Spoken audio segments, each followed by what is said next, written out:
Thank you. The pink tax.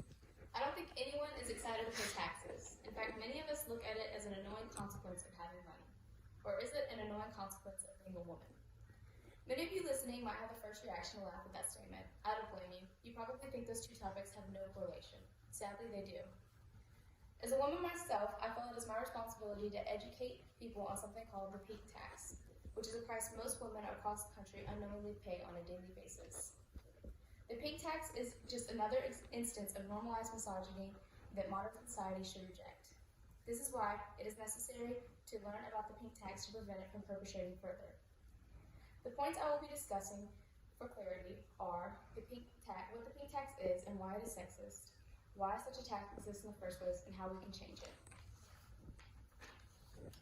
For starters, the pink tax is a catchy phrase referring to an excess cost of money on feminine marketed products. It is not a sales tax, rather an actual legitimate price difference. The problem is that the female products cost more than masculine products strictly because they are sold to women. In fact, Fordham University found that on average, women products are marketed 7% more than similar male products. Women toys and clothing cost on average 5% more, but the largest price margin was found in personal hygiene products with a whopping 13%. The difference between male and female hygiene products is not huge aside from their smell and color. This alludes that an individual is expected to pay more based on what they enjoy, just because of their sex, which is sexism. We can all agree that no one enjoys paying more for a product than you have to, but the pink tax is a stifling reality for many of us that we can't change overnight. Moreover, when I initially learned what the pink tax was, my first question was why? What is this tax? And why does it exist? TheBalanceMoney.com explained that the origin of this tax actually dates back to the 1990s when the California Assembly Office of Research examined that 64% of stores in different large cities charge more to wash and dry clean a woman's blouse than a man's button-up t-shirt. This upcharge for dry cleaning was because companies knew women would pay more as long as the majority of the companies also increased their prices, which is what caused this domino effect to today. Unfortunately, women were not receiving any extra services for this charge, neither are women today. It is solely used for the companies to make a larger profit. Finally, it is time to address and make changes. These changes can start now after you leave this room.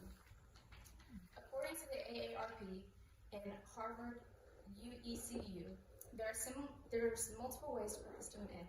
The AARP recommends being cautious about product pricing when shopping and not being afraid to point out unjustifiable behavior to the local legislature. Harvard UECU suggests that women switch to buying men hygiene products and buying gender-neutral toys to avoid this upcharge. It goes to show that utilizing the right habits while shopping and using your voice on and offline can lead companies to discontinue this act of sexism. The consumers are in control of what the companies receive in money, meaning that we are in charge of this tax. In closing, the pink tax is an unnecessary upcharge when they're based on a daily basis based on their gender. I hope I was able to properly explain what the pink tax is and why it is sexist, why such a tax exists in the first place, and how we can change this. To rid our stores of this discrimination, we must address this awkward conversation and learn what the pink tax is.